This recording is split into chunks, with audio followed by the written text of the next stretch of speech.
Okay, we have group 2 coming in on schedule. What do I have to do? Okay, let's wait a second. If everyone can get their video on. Calvin, we need to see your face. Okay. There you go. And I need to turn mine on. Okay, wonderful. Well, I think you were all in the audience, so you heard, I think some of the ideas came out from our first group. So now you have a standard to beat, right? But there were some great ideas and suggestions. So I guess we'll start out the same format, which is really go around the table and have each person really summarize what came out of their table. So just arbitrarily, Anne, I'm going to start with you, right? Hi, Peter. I was in the same group with Jennifer Lee and Jeff Chen, and I think it was a really good discussion on the soft issues around leadership profiles. My point and contribution is one of awareness in terms of making sure the matter starts, the tone at the top is really important. And if we do not have enough representation in the boardrooms or in the C-suites, it is really not easy. It can still happen, but the tone at the top is really important. And that I think Jennifer's point around there has to be different metrics to measure what a successful leader looks like.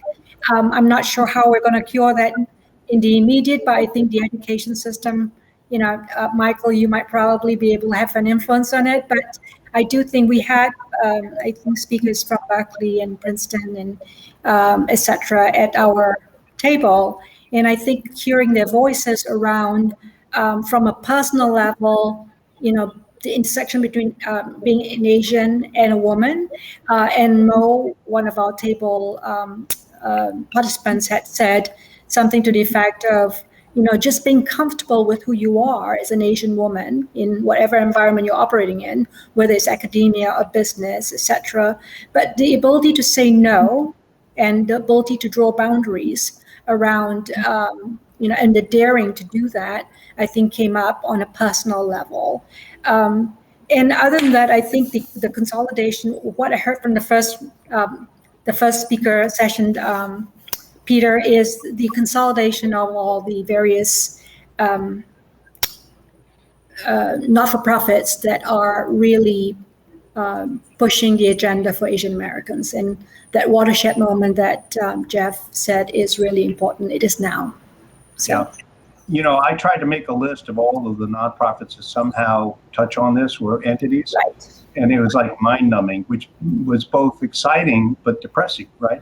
Exciting was there'd be a lot of organizations. Depressing was there was a lot of overlap, and also that it was very fragmented. So somehow we need to help be more effective. And go ahead.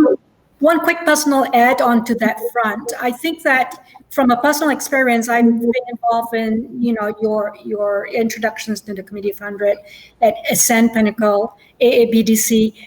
When you think about how we're going to harness and pull all our resources together, it's so much more efficient on one person's time to be able to have that audience to make that impact versus having to do it 3 times, right? So that's the other part of the equation. Everyone in the Committee of 100 would likely have been a role model somewhere to some collection of people. It's important to have those, but I think at a federated level, I guess if that's the right word, it would be great to have an alliance that's right. associations. Well, Thank you. One thing for sure is we've invited so many of them to be panelists and so forth, because the whole idea is that we should be working together. So so Leap and Ascend and other people have all been speakers, and that's part of the idea. Calvin, you're up next. So Okay. How was your table? We had a very funny table. We have Lily Chen and then Kevin Fang joined my table, and you've already heard from him, which is the big takeaway is how do we pool our resources and consolidate all these efforts and empower all these different organizations, which are many. And all of us have are probably members in several, and we see how we're doing parallel work all the time. And so that's the big takeaway. But more importantly, what Kevin said, because I was very curious, just about everyone I know is part of the FF Brotherhood all over the world. So very, including, of course, my mentor, I am. And I'm saying, like, okay, I've heard all the activity they've been doing over the years, and they can do something. Yeah. But they said that the median age now of FF is mid-40s, which brought us to think about then how we, not only gender divide, but generational divides, and how can we start to plant seeds to next generations.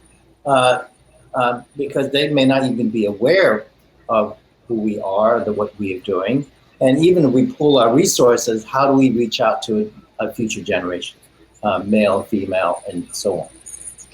And so we're starting to think about more ambitiously, as social media and technologies become more vibrant and more amazing, how can we create a platform where everyone can participate? So we're not leading, no one's following. It's just a repository of engagements, and people can, look out for each other and finding people. I mean, in the age of all these apps where you can go and discover certain things that you're interested in, are there some things we can leverage technology to broaden our reach to new generations, as well as to people who, the other takeaway is we cannot be insular. We can't just be Asian talking to Asians.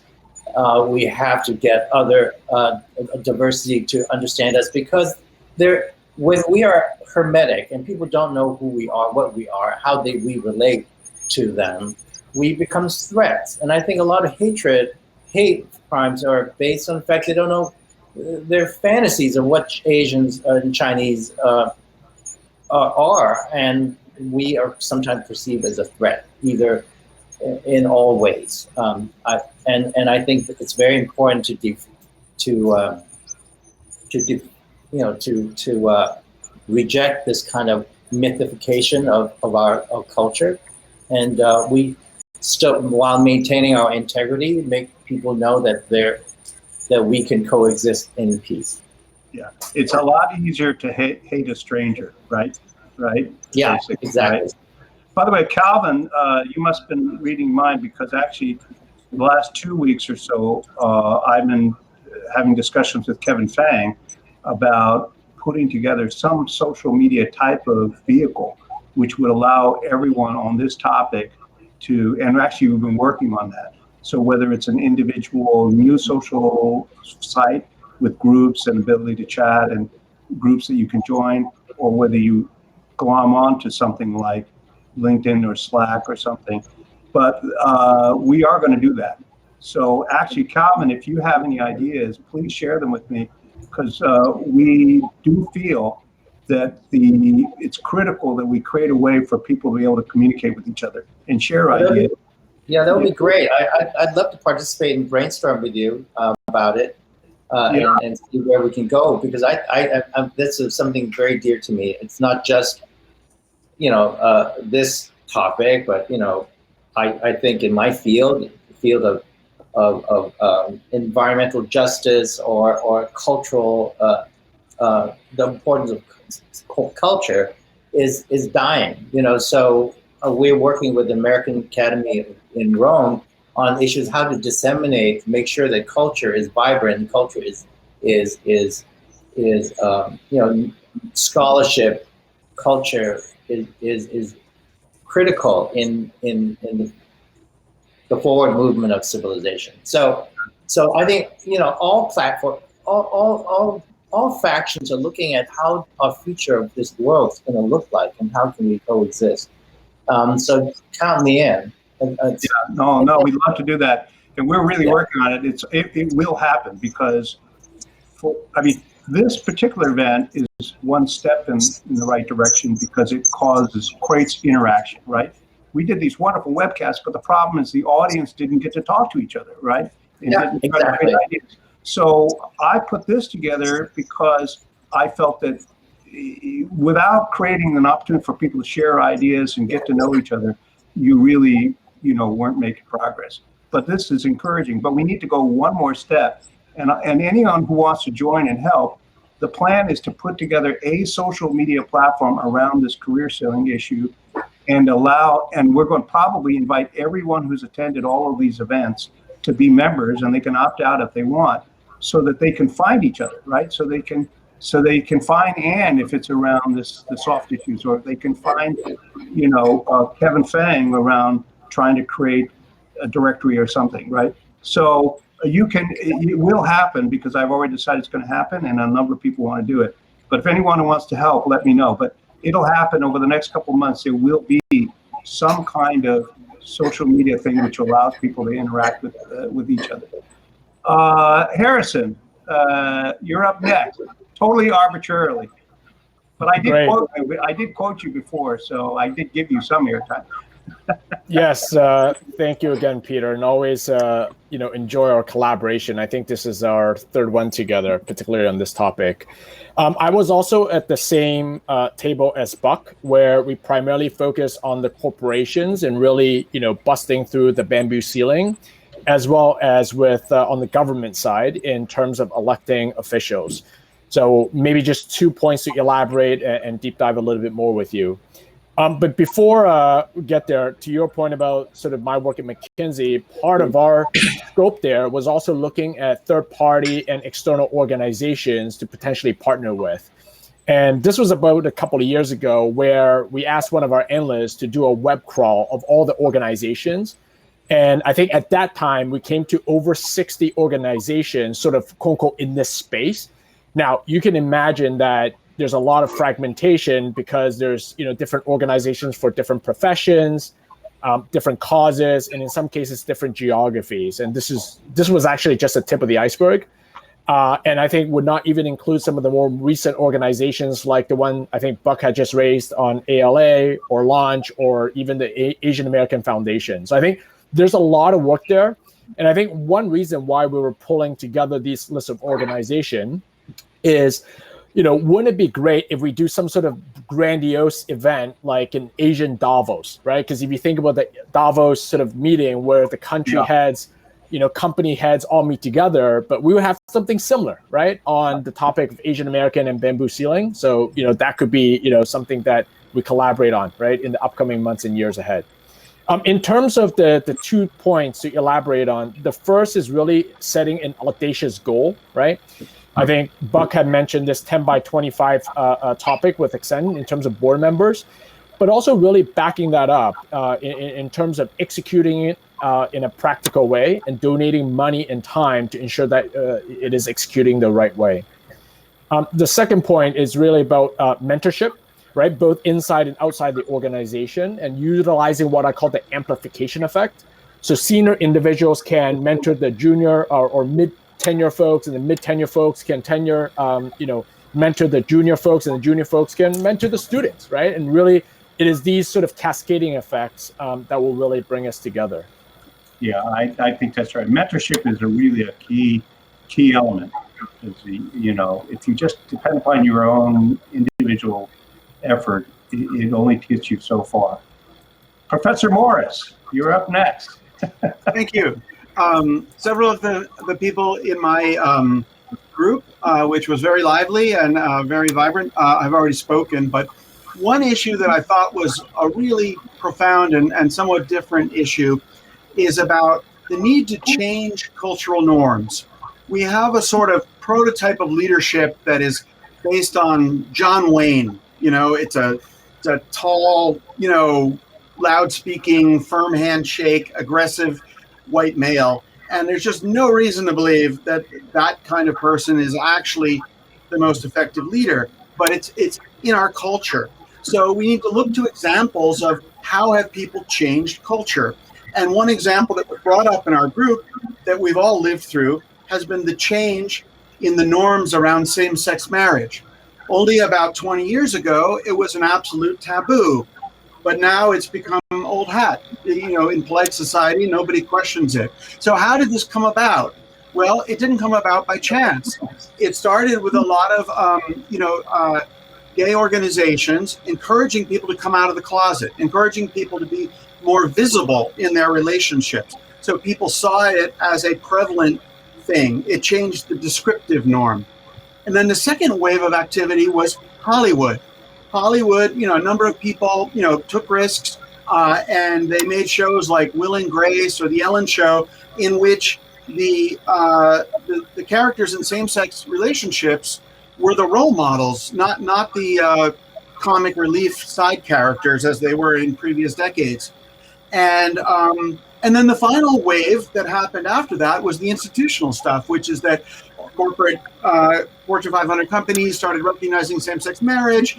States started changing, and then eventually the nationwide laws started changing. And that's a very typical progression of a grassroots movements, where you first change behavior, then you change the ideals, and then you change the institutions. So what would that look like for Asians in leadership? Well, what it would mean is that first you have to just change what people see as prevalent. So you need Asians taking on leadership roles, being visible about it.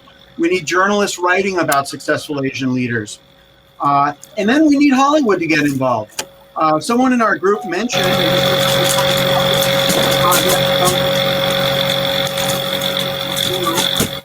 coming from that they're producing an Asian Muppet. Right.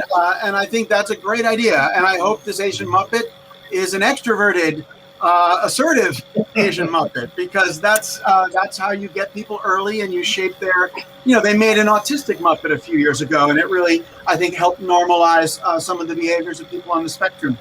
At the Oscars, we saw Oscars going to Asian actors this year, and I think that's really important.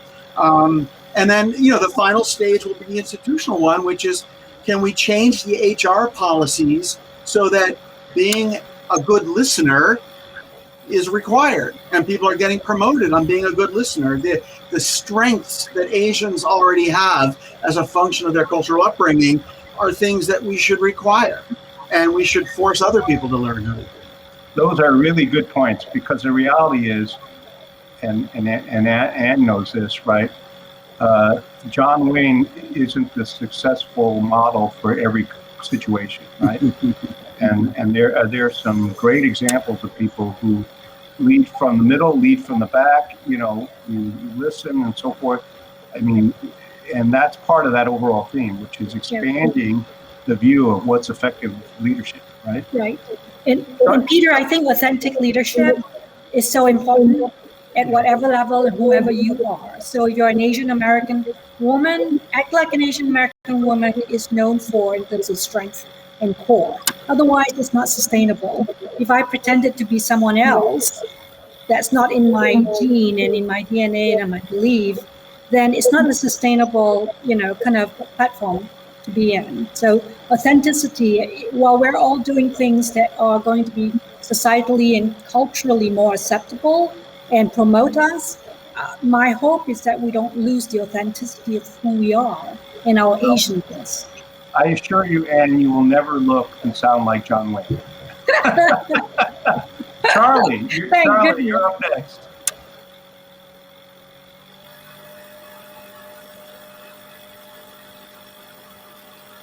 Hello. Yeah, my group consolidated with Peter's group. Actually, Peter and I would just have a good conversation. Peter suggested I should share my thoughts.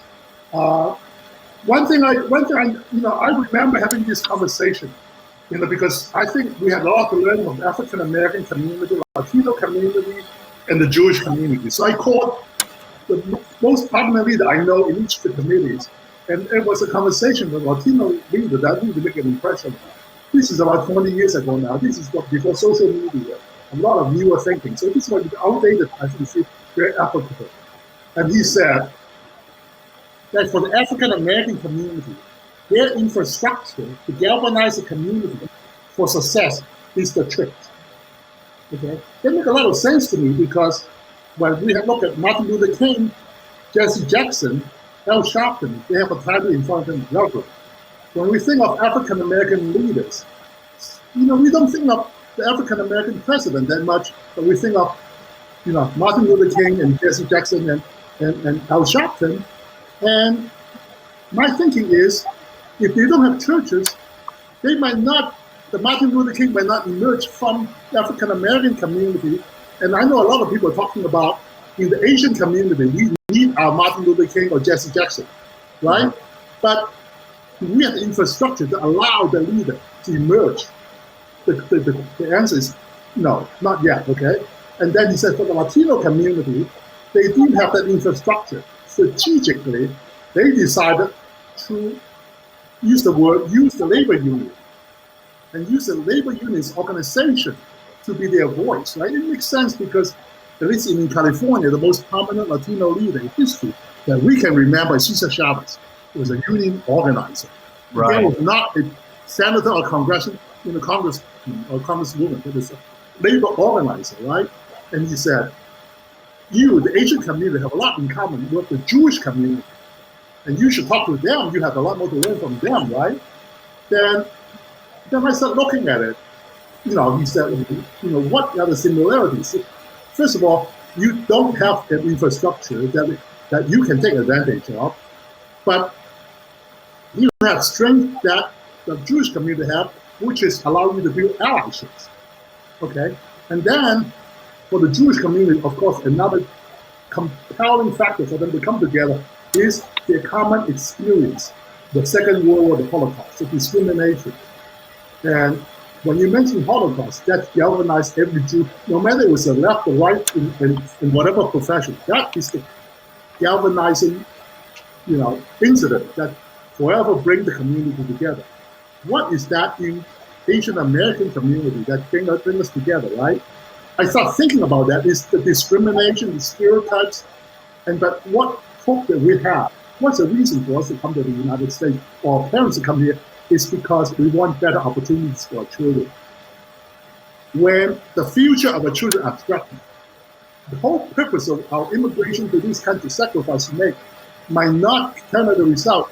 And I think no matter you come from Korea, China, Taiwan, India, I think that's a common bond is you want the children to do better, right? So I think the subject matter that we discussed may be a compelling factor to bring all of the Asian communities together, whether they are left, right, the rest of the business, or and the whole community organized. I think that's a common concern.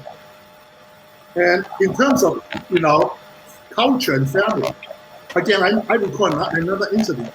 I and my son, he was in his 20s at that time, several years ago, were invited to a panel in a similar nature, right? And then we talked about culturally, Asian Americans are passive, quiet, not assertive enough. And my son said, hold on. Yeah, I don't know where that comes from. He said, when I go to China, I see the most aggressive people in the world, Chinese people. This is not in our DNA. This is not in our culture. Confucius didn't teach us to be quiet. Yeah. We, Asian Americans, taught us to be quiet. So don't tell me that we cannot change it. It's not in our DNA. It's not in our culture. And they make a lot of sense to me, okay? I think when you look at the pattern of immigration, my parents came here, want us to be scientists, researchers, doctors, because that's the way to the future for us. But for my children's generation, the options are not open. They can do whatever they want and be successful. So I think that in a way, this so-called lack of assertiveness can also be changed, right? And I think that one thing I want to mention is the building allyship. We mentioned that we are fragmented. There are so many organizations, right? By the way, if you look at the Jewish community, they are just as fragmented. They're just, the saying in the Jewish community that my Jewish friends always tell me, when two Jews come together, they form three organizations, right? It's the same thing they said about us. But that didn't stop them because they coordinate, right? They coordinate. When I look at our community, we got, the Asian Lawyers Association, Chinese Lawyers Association, Korean Law Association, but we seldom cross our own organization, right? When I talk to a business person, I get involved in my community through the Asian Business Association, Asian Chamber of Commerce, right? But what about, the other groups that beyond the circuit. And as we all know, that leadership, influence and come from cross-sectional connections. And that's how people get on top of you. You galvanize people from different fields and professions, right? And I think that's one thing we need to remember. I think in a way, C100 is one of the few organizations that we have 150 members of all fields. We don't think alike, okay? But we share the same common concern. And that's something that I think that could bind all Asians, whether South Asian and East Asian. We want to truly do better. We don't want them to subject to the model minority myth of the protected foreigners. I think that's something that is a common theme that we can work on together. So I'm quite hopeful that with time we can achieve it. By the way, I really love Charlie's comments. I never thought of this issue of African Americans around the church and pastors and so forth. And I'm glad you came up with some additional things we could coalesce around, because going to divinity school would have taken me a long time, right? Tony, you're up. Thank you, Charlie. You're muted. You're muted. Rookie mistake there. Thanks, everybody. Want to express our gratitude to all the panelists for putting together a lot of fascinating content. This is my own personal belief, but regardless if it's true or not, I think the COVID engineered theory is gaining steam, and I worry that there may be choppy times ahead for Asian Americans. So I'm really glad that there's some esteemed individuals thinking about game plan. When you go last, you're close to last, you always run the risk of redundant thoughts. But fortunately, I think table 16 is going to be okay. We really have two recommendations. One is kind of a low-hanging fruit suggestion, and one is a grand revision. The first is we are really fascinated by Professor Michael Moritz's discussion on verbal assertiveness as an explanatory factor. I think everybody would agree that it's a great trait and something to be promoted. And if the Asian American community is lacking, I don't think that it's not necessarily inherited, but it certainly could be trained. So one recommendation that we had is if there was an organization that could record a verbal assertiveness training seminar in a distributable format, such as YouTube, that'd be really helpful.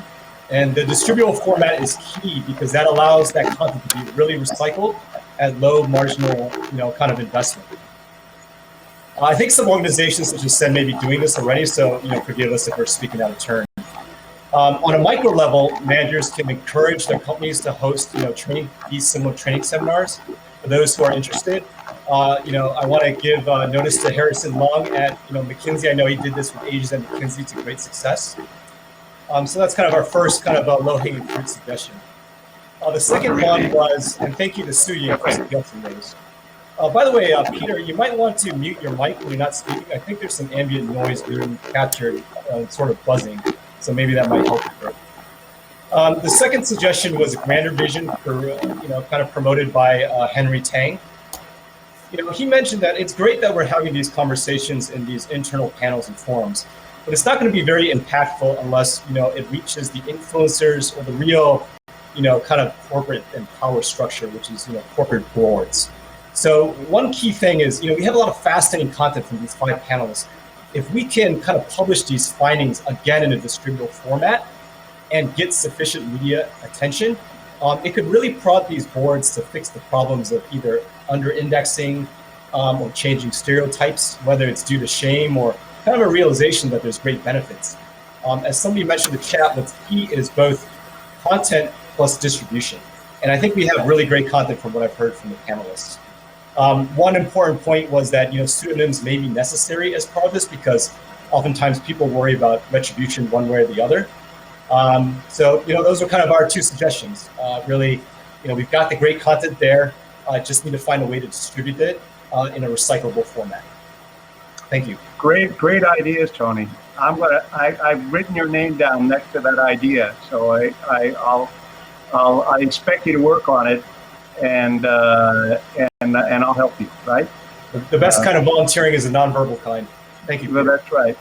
And by the way, Anne should totally agree with this. The problem is for things like board seats, so we get lumped in with a larger group, and so they say, oh, well, I got a Latino, and so I've satisfied the diversity, and we're always the person that we're always the group that gets cut out at the end because, they fill it with others. So I think that's, a real problem.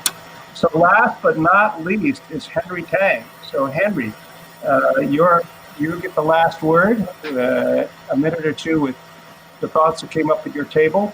I know you were at the table with Tony, so he may have covered it all, but you may have to opportunity. Well, Tony's done a very good job in covering, summarizing what we talked about. But I think one of the main points of this whole session, by the way, Peter, great kudos to you for putting all this together on Saturday and getting all these people here, is the whole idea of getting what's in our thoughts and in our minds out there. Tony suggests, of course, YouTube, which is a very, very popular social media certainly.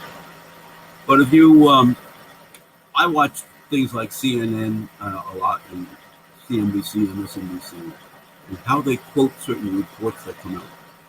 I am a big believer of white papers, and maybe we could take a lesson from, get some pointers from Professor Morris here, of getting white papers out there, which are sometimes can be radical ideas, and sometimes can voice out many of the frustrations that embody our 100-odd people who attended here today. Because we have not, as many of you know, I've been in this space over 30 years on diversity.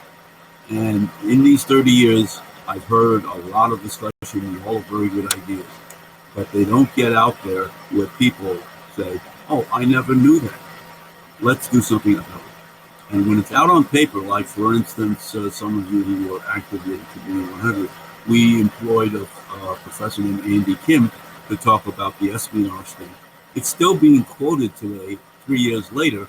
In fact, the Department of Justice and the federal government are using his report as foundation for investigating the anti-hate crisis that's out there.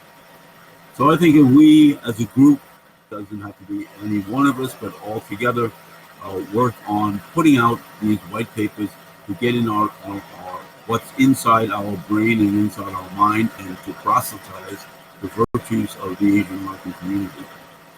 I know, having been in a space for over 30 years, that sometimes there's a great reluctance to do that, because many people are concerned about being identified with these issues that could be not in the best interest of themselves and their careers.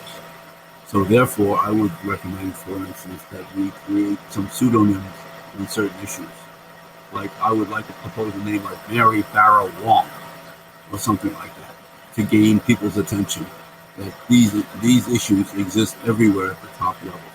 We can work on those details later, but I think publications in the form of white papers get the most attention at the highest levels, because they are not only that, they have a huge shelf life, because if you watch a video and you click it off, you forget about it. But these white papers have a huge shelf life for years and years. I mean, having been with Committee 100 for a while, we've issued a few, not enough, but some of them from even 10, 20 years ago are being referred to. So I think white papers are a very, very good format. Well, with that, we run a little longer, but I think there's been a very good discussion. And I'd like to end in the following way. First of all, I want to thank the panelists who did a terrific job in the first hour, sort of laying out some key points in their sectors. And I do think the discussions at the tables and the ideas that come out, it's amazing how many ideas came out just from these sessions today. There are two things. I want to thank all of you who were discussion leaders, and thank you for your guiding your tables and summaries. The takeaways, number one, we will definitely put together a summary of the ideas that came out of this and some key points, and find a way to figure out how to distribute it. Two, we are going to try to make it easy for all the people who've been attending these events and the people who attended today to find each other. So if there are two people who really love a particular idea, I want to create a mechanism by which they can find each other. Third, it's clear that, as Kevin Tang said, we need to put something together so people know all the different organizations that are working on these problems. And then I think the hope is that a number of these ideas see the light of day, and that we can really implement them. Because at the end of the day, you can come up with ideas, but if you don't execute and implement them, they're not all that useful. So I want to thank all of you, and I want to thank the people who are in the audience, and look forward to seeing you at the next event.